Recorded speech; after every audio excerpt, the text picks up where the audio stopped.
And we travel in different groups to keep things from getting too chaotic.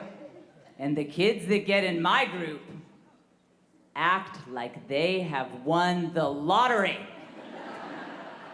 Because I understand that when you are going on a vacation, the moment you step out of your front door, your entire life savings turns into Monopoly money.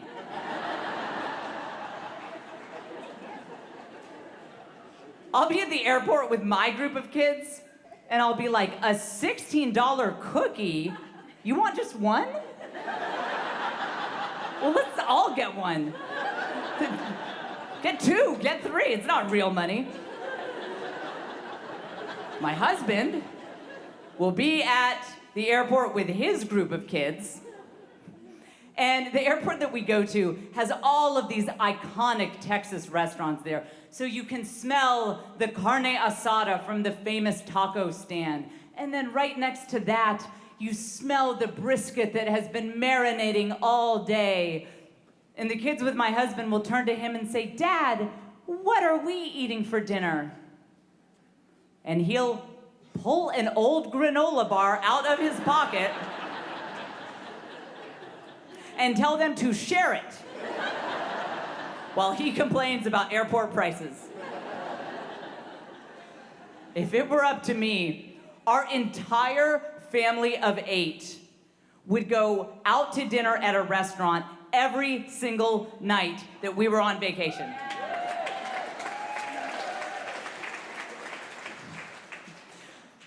My husband will go down to the local grocery store, stock us up on food for us to eat in the hotel room. And it's not even the nice food. He'll get like whatever the local generic brand is. And so we'll be peering out our hotel window. We can see the flashing lights of the festive tourist restaurant across the street. And I look to see my children rinsing off plastic spoons to eat their value choice cereal.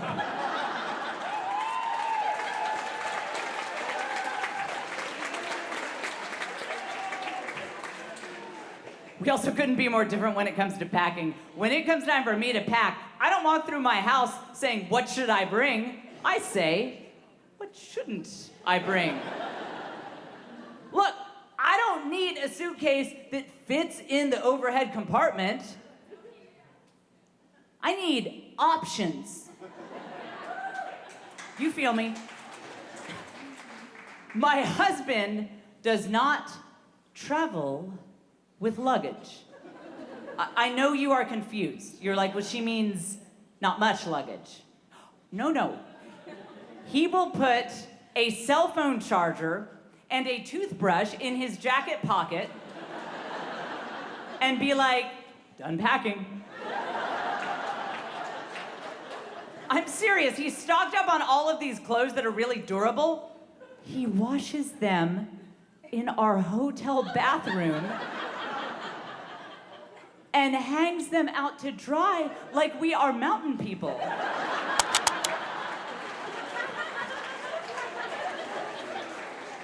He got this idea from college.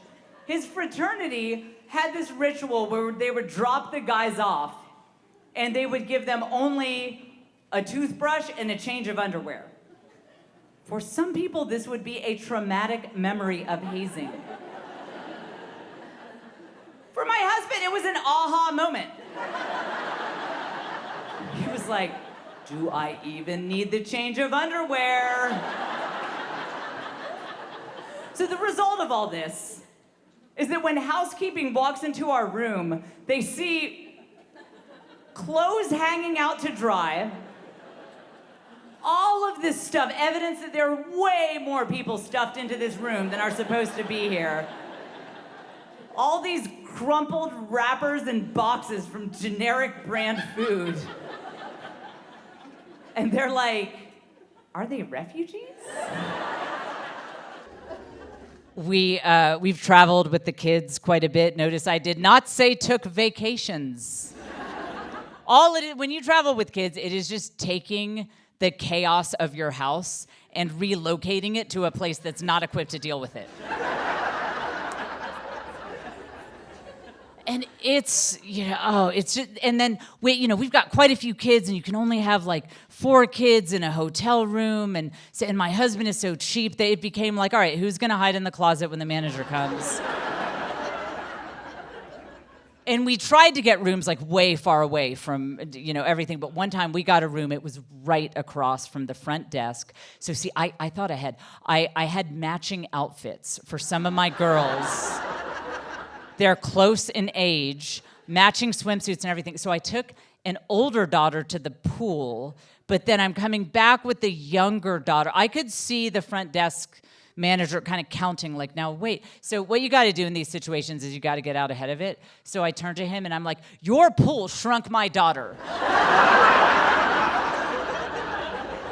But it was one of these trips that was like completely chaotic, and my husband had saved a beer for himself that that was going to be his treat at the end of the trip. He forgot a bottle opener. We were new Catholics, and I was wearing my St. Benedict medal.